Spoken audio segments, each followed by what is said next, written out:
ঘাট, যে ঘাটে লেখা হবে উপাখ্যানে বাঘের ঘাট নামে। মায়া জল করি বিস্তার, মায়া বলে ধরিয়া এক মূরতি সামনের ঘাটের প্রতীক্ষায়। এসো বেহুলা, এসো এসো।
আমার কাছে তো কিছুই নেই, আমি তোকে কি দেব খেতে?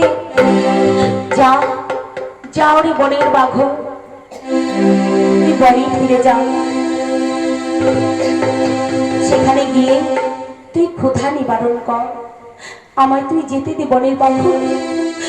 ওরে বনের বাঘ, আমি তোর দুটো হস্ত লাই করে বলছি, আমি যে আমার মৃত স্বামীকে কিছুতেই খেতে দিতে পারবো না।